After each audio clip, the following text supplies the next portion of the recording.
கவசம் கனெக்ட் நேயர்களுக்கு வணக்கம்.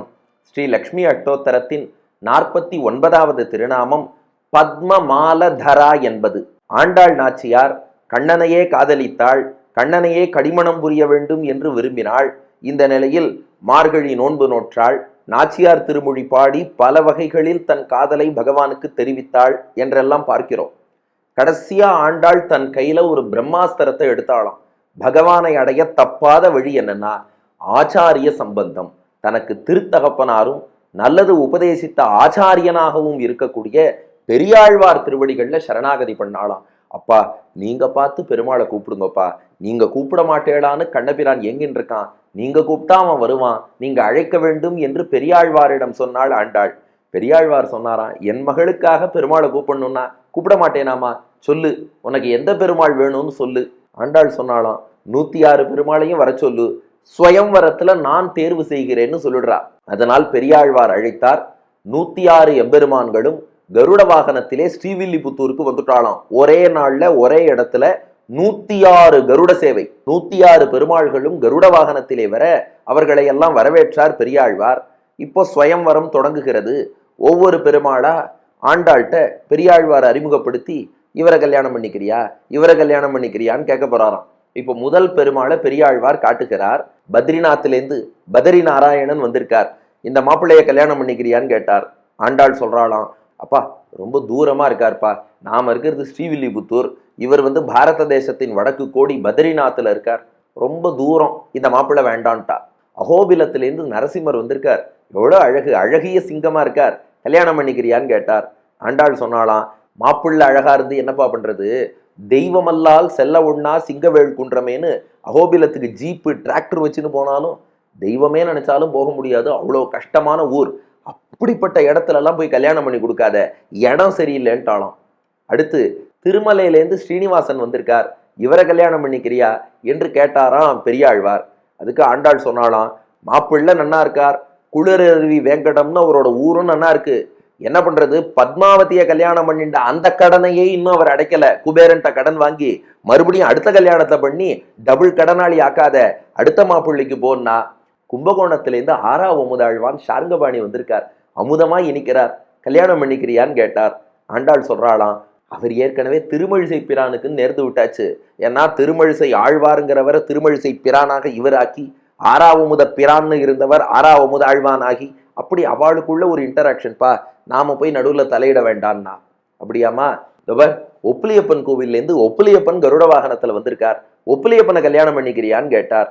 ஆண்டாள் சொன்னாலாம், ஏப்பா அவர் முதல் கல்யாணத்துக்கு பூமி தேவியை கல்யாணம் பண்ணிக்கிறேங்கிற பேர்ல உப்பை கட் பண்ணார், அடுத்து என்ன கல்யாணம் பண்ணிக்கிறதுக்காக சர்க்கரையை கட் பண்றேன்னு சொல்ல போறார், அவருக்கு என்ன பிபியா சுகரா, பேசாம அவரை விட்டுடுப்பான்னா. அடுத்து, சரிம்மா திருநாரையூர் நாச்சியார் கோவில்லேருந்து ஸ்ரீனிவாச பெருமாள் வந்திருக்கார், இவரை மணந்து கொள்கிறாயா என்று கேட்டார் பெரியாழ்வார். அதுக்கு ஆண்டாள் சொன்னாலாம், அவர் ஏற்கனவே வஞ்சுளவல்லி தாயாருக்கு கட்டுப்பட்டு இருக்கார்ப்பா, ஒருத்தர் வாழ்க்கையில ஒருத்தருக்கு தான் கட்டுப்பட முடியும், அது நாச்சியார் கோவில்னு அங்க கொடுத்தாச்சு, அத்தோட விட்டுடுன்ட்டா. திருமாலிருஞ்சோலையிலேருந்து அழகர் வந்திருக்கார், ஊரும் நன்னா இருக்கு, மாப்பிள்ளையும் நன்னா இருக்கார், நம்ம பாண்டிய நாடுதான், கல்யாணம் பண்ணிக்கோ ஏன்னார். ஆண்டாள் சொன்னா, எல்லாம் நன்னா இருக்குப்பா, அவர் 102 வெண்ணெய் 102 அக்கார் விடிசில் கேட்டா டெய்லி யார் தளிகை பண்ணி போடுறது, அதனால அடுத்த மாப்பிள்ளைய பாருன்னா. அப்புறம் கடைசியா பார்த்தா எல்லா திவ்ய தேசத்துக்கும் தலைநகரான ஸ்ரீரங்கத்திலேருந்து ரங்கநாதன் வந்திருக்கான். அவரை பார்த்தாள ஆண்டாள், ஆஹா, நான் பூமி தேவியாக இருந்த போது பிரளய கடல்லேருந்து என்னை மீட்ட வராகன் தானே இவர், அப்ப என்னை மீட்டவர் இவர் தான்னா. ஐயோ, அந்த வராகனுடைய ஜாடை இவருக்கு இருக்கே. அடுத்து யோசிச்சா, ஐயோ என்ன பார்க்கணுங்கிறதுக்காகவே தென் திசை நோக்கி பள்ளி கொண்ட மாதிரி இருக்கே, விபீஷணனுக்காக பள்ளி கொண்டேன்னு சொல்லிக்கிறார், ஆனா எனக்காகவே ஸ்ரீவில்லிபுத்தூரை பார்த்து தெற்கு நோக்கி பள்ளி கொண்டு இருக்கிறாரே. அடுத்து, நான் வெண்ணையை திருடின கிருஷ்ணனை தான் கல்யாணம் பண்ணிக்கணும்னு ஆசைப்பட்டேன், இவர் அப்படியே வெண்ணை திருடின கிருஷ்ணன் தான், கொண்டல் வண்ணனை கோவலனாய் வெண்ணையுண்ட வாயன் என் உள்ளம் கவர்ந்தானை அண்டர்கோன் அணியரங்கன். ஸ்ரீ பராசர பட்டர் ரொம்ப சுவையா சாதிப்பாராம். கிருஷ்ணன் என்ன பண்ணானா, வெண்ணையெல்லாம் திருடிட்டு அந்த வெண்ணையை திருடி யசோதை பிடிக்க வரா, எங்கேயாவது இருட்டு அறையில போய் ஒளிஞ்சுக்கணும்னு பார்த்தானோ. எந்த இருட்டறைனா, ஸ்ரீரங்கம் பெரிய கோவில் கர்ப்ப கிரகம்ங்கிற இருட்டறையில ரங்கநாதனா கிருஷ்ணன் படுத்துட்டானா, வெண்ணையெல்லாம் திருடி சாப்பிட்டுட்டு யசோதைட்டேந்து ஒளிஞ்சுக்கணுங்கிறதுக்காக படுத்துட்டானோ. அதனாலதான் இன்னைக்கும் ஸ்ரீரங்கம் பெரிய பெருமாள் வாயில அந்த வெண்ண வாசனை வரும்னு பராசர பட்டர் சாதிப்பார்.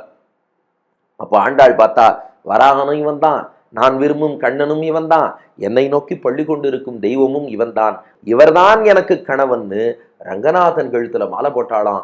பெருமாளுக்கு அவ்வளவு ஆனந்தமா, ரங்கநாதன் குதிக்கிறார். ரங்கமன்னார் என்று இன்றும் ஸ்ரீவில்லிபுத்தூர்ல எழுந்தருளி இருக்கார்.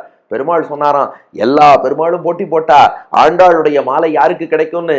ஆண்டாள் மாலை எனக்கு கிடைச்சுடுத்து, ஆண்டாள் மாலை எனக்கு கிடைச்சுடுத்துன்னு ரங்கமன்னார் அப்படி ஆனந்தப்பட்டு ஆண்டாளுடைய இன்றும் எழுந்தருளி இருக்கிறார். அவர் மட்டும் இல்ல, ஆண்டாளுடைய மாலைக்காக ஒவ்வொரு பெருமாளும் ஆசைப்படுவா. இன்னைக்கும் இந்த ஆண்டாள் ஸ்வயம்வரம்ங்கிறது 106 கருட சேவையா நாம சொல்றோம். இன்னைக்கு ஸ்ரீவில்லிபுத்தூர்ல 5 கருட சேவைன்னு இந்த வைபவம் நடைபெறும். வட்டபத்திரசாயி, ரங்கமன்னார், திருவண்ணாமலையிலேருந்து ஒரு ஸ்ரீனிவாச பெருமாள், காட்டழகர் என்று ஒரு பெருமாள், சிவகாசியிலிருந்து திருத்தங்கலப்பன், இந்த 5 பெருமாள் வருவா. அதுல சிவகாசி திருத்தங்கலப்பன் சுயம்வரத்துல ரிஜெக்ட் ஆனதுக்கு அப்புறம் டிஜெக்ட் ஆகி வருத்தமா போவார். ஆண்டாளுடைய மாலையும் ஒரு புடவையும் அவருக்கு வரும். அது வந்ததும் தான் அவர் சந்தோஷப்படுவார். ஏன், திருமலை அப்பன் இன்னைக்கும் கருட வாகனத்துல, புரட்டாசி கருட சேவையில ஒரு கருட வாகனத்துல உட்காரணும்னா ஸ்ரீவில்லிபுத்தூர் ஆண்டாள் மாலை வரணும். கள்ளழகர் ஆத்துல இறங்கணும்னா ஆண்டாளுடைய மாலை வரணும். அப்ப எல்லா பெருமாளும் ஆண்டாள் தன் கழுத்துல மாலை போட மாட்டாளான்னு எல்லாரும் ஏங்குறா. ஏன்னா ஆண்டாளுடைய மாலை பெருமாளுக்கு கிடைச்சாதான் பெருமாளுக்கே ஏற்றமா. ஆண்டாள் மாலை இல்லைன்னா பெருமாளுக்கு ஏற்றம் இல்லை. இந்த மாலை அவர் கழுத்துக்கு வந்ததும் அவர் பரம்பொருள் ஆயிட்டாராம். அப்போ ஆண்டாள் அவதான் மகாலட்சுமியினுடைய ஒரு அம்சம். பூமி தேவி அவதாரம்னாலும் ஸ்ரீதேவி, பூதேவி, நீலாதேவி எல்லாரும் ஒரே தாயாருடைய வெவ்வேறு வடிவங்கள் தானே. அப்போ அந்த தாயாருடைய மாலை இவருக்கு வந்தாதான் இவர் அந்த ஸ்தானத்தை பெறுகிறாராம். சான்ஸ்கிரிட்ல பத்ம என்ற வார்த்தை செல்வத்தையும் குறிக்கும். பத்மமாலானா செல்வம் தரும் மாலை, பத்மமால தரானா செல்வம் தரும் மாலையை அணிந்தவள்னு அர்த்தம். அப்ப தாயாருடைய மாலை தான் பெருமாளுக்கே சம்பத்து, ஐஸ்வர்யம், செல்வம் எல்லாத்தையும் கொடுக்கறது. அவர் அந்த உயர்ந்த நிலையில இருக்காருன்னா ஆண்டாள் மகாலட்சுமி அவளுடைய மாலை அவர் கழுத்தில் போய் சேர்வதால் தான் ஏற்படுகிறது. அப்போ செல்வம் தரும் மாலை யாருடையது? தாயாருடையது. அதனால செல்வம் தரக்கூடிய மாலையை அணிந்தவள் பத்மமால தரா. 49வது திருநாமம். பத்மமால தராயை நமஹா என்று தினமும் சொல்லி வந்தால் நமக்கும் வாழ்வில் அனைத்து வித செல்வங்களும் நீங்காது நிறையும்படி ஆண்டாள் தாயார் அருள் புரிவாள். ஸ்ரீ லக்ஷ்மி அட்டோத்தரத்தின் 50வது திருநாமம். திருநாமமும் ஆச்சரியமான திருநாமம். தேவி, மகாலட்சுமியின் 50வது திருநாமம் தேவி என்பது. இதை விளக்கும் விதமாக ஒரு சுவையான அனுபவத்தை காண்போமே. கணவன் மனைவி செஸ் விளையாடி கேள்விப்பட்டிருப்பீங்க. இந்த உலகத்திலேயே முதலில் செஸ் விளையாடிய கணவன் மனைவி யாருன்னா எங்கேயோ தேட வேண்டாம், திவ்ய தம்பதியரான பெருமாளும் தாயாரும் தான் இந்த உலகத்திலேயே முதல்ல செஸ் விளையாடுறாளாம். ஆனா என்ன ஒண்ணுன்னா, பெருமாளும் தாயாரும் விளையாடக்கூடிய அந்த சதுரங்கம் இருக்கிறது அல்லவா, 24 கட்டங்கள் தான் இருக்குமா. அது மட்டும் இல்ல, நம்முடைய செஸ் போர்டுல கட்டங்கள்லாம் பார்த்தா கருப்பாகவும் வெள்ளையாகவும் இருக்கும். பெருமாள் தாயார் விளையாடுற செஸ் போர்டுல கட்டங்கள் பார்த்தா வெள்ளை, சிவப்பு, கருப்பு 3 கலர்ல இருக்குமா. அப்புறம் செஸ் போர்டுல எவ்வளவு காயின்ஸ் இருக்கும்? நமக்கு இங்க ஒரு 16, அங்க ஒரு 16, 32 இல்ல, அதுல எண்ணிலடங்காத காயின்ஸ் அதுல இருக்கான். பல பேர் சுற்றி நின்று வேடிக்கை பார்க்க அந்த ஒரு 24 கட்டம் கொண்ட அந்த செஸ் போர்டுக்குள்ள எத்தனையோ காயின்களை வச்சு பெருமாளும் தாயாரும் செஸ் விளையாடின்னு இருக்காளாம். என்னப்பா ஒண்ணுமே புரியல, 49 எபிசோடும் புரியல, 50வது எபிசோடு சுத்தமா புரியலையேன்னா, பெருமாளும் தாயாரும் செஸ் விளையாடுறது உண்மைதான். அவளுக்கு செஸ் போர்டுங்கிறது எதுன்னா இந்த பிரபஞ்சமே செஸ் போர்டாம். சதுரங்க பலகையாக இந்த பிரபஞ்சத்தையே கொண்டிருக்கிறார்கள். சரி, அதுல 24 கட்டம் தான் சொன்னீங்கன்னா, ஆமா, இந்த பிரபஞ்சத்திலே 24 அச்சேதன தத்துவங்கள் இருக்கின்றன.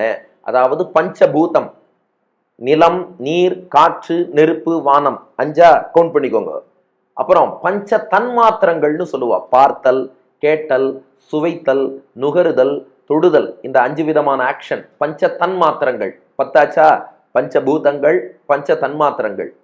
5 ஞானேந்திரியங்கள், மெய், வாய், கண், மூக்கு, செவி, 5க்கும் ஞானேந்திரியம்னு பேரு, புலன்கள். 5 ஞானேந்திரியங்கள். அடுத்து 5 கர்மேந்திரியங்கள், நாக்கு, கை, கால், மலத்வாரம், ஜலத்வாரம், இதெல்லாம் செயல் கருவி, அதுக்கு கர்மேந்திரியம்னு பேரு. அப்போ நிலம், நீர், காற்று, நெருப்பு, வானம் பஞ்சபூதங்கள். பார்த்தல், கேட்டல், சுவைத்தல், நுகருதல், தொடுதல் பஞ்ச தன்மாத்திரங்கள். மெய்வாய், கண்மூக்கு, செவி பஞ்ச ஞானேந்திரியங்கள். நாக்கு, கை, கால், மலத்வாரம், ஜலத்வாரம் பஞ்ச கர்மேந்திரியங்கள். எவ்வளவு ஆச்சு? 20. இதுக்கு மேல மனசு, அகங்காரம், மகான், மூல பிரகிருதி. பெருமாளுக்கு சரீரமாக இருக்கும் உலகின் மூல காரணத்துக்கு மூல பிரகிருத்தின்னு பேரு. அது நுண்ணிய வடிவில் இருக்கும். அதோட டிரான்ஸ்ஃபார்ம்டு ஸ்டேட்டுக்கு மகான் என்று பெயர். அகங்காரம் பிளஸ் மனசு, இந்த ஒரு 4 இதெல்லாம் சேர்த்தா என்ன ஆகும்? 24 வந்துடுறது இல்லையா?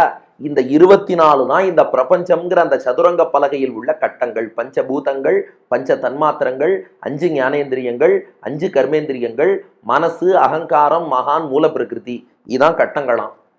சரி, அது 3 நிறத்துல இருக்கும்னு சொன்னாயே, கருப்பு, வெள்ளை, சிவப்புன்னு. நாங்க வெள்ளையும் கருப்பும் தானே பார்த்துருக்கோம்னா, இல்ல, இந்த பிரபஞ்சம் முக்குணமயமானது. சத்வகுணம், ரஜோகுணம், தமோகுணம்னு 3 குணங்கள். அதுல வெள்ளை நிற கட்டங்கள் என்பது சத்வகுணத்தை குறிக்கும், சிவப்பு நிற கட்டங்கள் ரஜோகுணத்தை குறிக்கும், கருப்பு நிற கட்டங்கள் தமோகுணத்தை குறிக்கும். முக்குணமயமான பிரபஞ்சம் இது என்பதை உணர்த்துவதற்காக அந்த சதுரங்க பலகையான பிரபஞ்சம் என்பது கருப்பு, வெள்ளை, சிவப்பு, கருப்பு தமோகுணம், வெள்ளை சத்வகுணம், சிவப்பு ரஜோகுணம், முக்குணமயமா இருக்குன்னு காட்டுறார். சரி, அதுல நிறைய காயின்ஸ் இருக்குன்னு சொன்னாலே, அந்த காயின்ஸ் எல்லாம் யாரு? எண்ணில் அடங்காத காயின்ஸ்னா எங்கேயோ தேட வேண்டாம், நீங்களும் நானும் தான். ஒரு புல், பூண்டு, எறும்புலேருந்து ஆரம்பிச்சு சிஎம், பிஎம், இந்திரன், பிரம்மா வரை அத்தனை ஜீவாத்மாக்களும் அதுல காயின்ஸா இருக்காலும். இப்ப பெருமாளும் தாயாரும் செஸ் விளையாடுறது போல, அதுக்காக இஷ்டத்துக்கு நகர்த்துவான்னு அர்த்தம் இல்லை. விளையாட்டுக்கும் ரூல்ஸ் இருக்கும் இல்லையோ? அப்ப அந்த விதிப்படி அவாவாழ கர்மாவின்படி எங்கெங்க நகர்த்தணுமோ நகர்த்துவா. அவ்வப்போது தாயார் நமக்கு கருணையும் காட்டி கொஞ்சம் முன்னாடி போகட்டும்னு முன்னாடியும் அழைத்து செல்வாள். இப்படி இவா 2 பேரும் செஸ் விளையாட்டு விளையாட இத நித்தியசூரிகள், வேதங்கள் இவாள்லாம் சாட்சியாக இருந்து கைதட்டி ரசித்து எவ்வளவு அழகா அசால்ட்டா நிர்வாகம் பண்றான்னு பாக்குறாளாம். சான்ஸ்கிரிட்ல திவ் அப்படின்னா விளையாட்டுன்னு அர்த்தம். தேவன்னா விளையாடுபவன், தேவி என்றால் விளையாடுபவனோடு துணை நிற்பவள். அப்போ தேவன்னா இந்த உலகை படைத்து காத்து அழித்து செஸ் விளையாடுற பகவான். தேவினா அந்த செஸ் விளையாட்டுல பெருமாளோடு கூட தாயாரும் இருக்கா இல்லையா? அதனால தேவின்னு அழைக்கப்படுகிறாள். அப்போ உலக நிர்வாகம் என்னும் விளையாட்டில் பகவானோடு துணை நிற்பவள் தேவி. அதுதான் 50வது திருநாமம். தேவியை நமகா என்று தினமும் சொல்லி வந்தால் நாம் சிறந்த விளையாட்டு வீரர்களாக, ஸ்போர்ட்ஸ்ல நிறைய அச்சீவ் பண்ணணும்னு நினைக்கிறவர்களுக்கெல்லாம் சிறந்த அனுகிரகத்தை ஸ்ரீரங்க நாச்சியார் பொழிந்தருள்வாள். நன்றி, வணக்கம்.